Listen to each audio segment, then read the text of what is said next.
Hello once again, and welcome to episode 22 of Simply Electronics Basics. Today, we're going to have a look at the transistor, what a transistor is, and how it works in a simple circuit. So, to start off with, transistors are semiconductor devices. This means that transistors can be both conductive, allowing current to pass through them, or non-conductive, which blocks current from flowing through it. Transistors can be used as a switch, essentially emulating a mechanical switch, but in a solid-state form.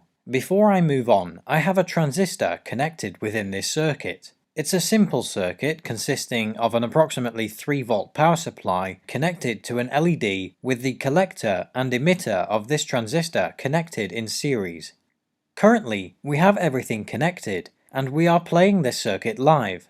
What we would expect is current to flow from this power supply through the LED, back through the transistor and to the power supply, and in that case the LED should be lit. But the LED isn't lit because no current is flowing through the circuit. So why is this? Well, that's because by default transistors are in their non-conductive state, and something needs to change here to turn this transistor on, enabling its conductive state. To turn the transistor on to its conductive state, we need to apply a voltage to the base of the transistor. In this case, we have the collector and the emitter, but we also have a third terminal, which is the base. So moving on to my second circuit, I have exactly the same circuit, except now I have a separate power supply which supplies positive voltage to the base of this transistor.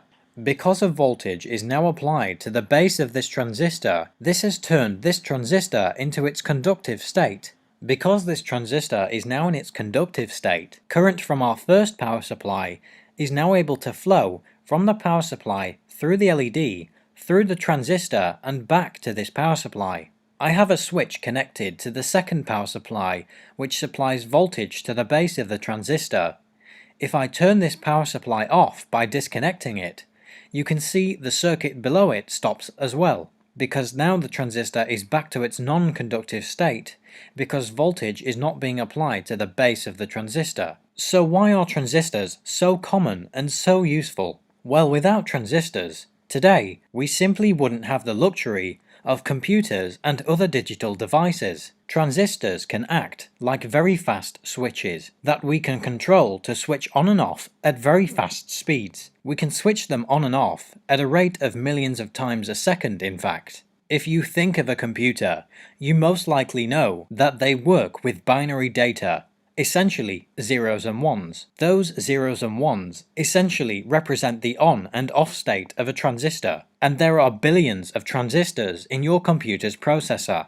This means that the computer can understand those transistor switches as zeros and ones and encode them into usable data and instructions. Because transistors can turn on and off so quickly, this gives us many advantages when we want to control other devices, such as LED lights, motors, enabling us to turn them on or off, vary the speeds, vary the brightness, frequency, etc. The other advantage to transistors is that we can use small logic level voltages to turn the transistor on and off and control higher powered devices. I'm supplying the base of this transistor with only a 3.3 volt logic level voltage, but the transistor is able to switch on and off this 12 volt high powered LED, and in fact we can use bigger transistors to switch even bigger loads, such as motors and other higher powered devices.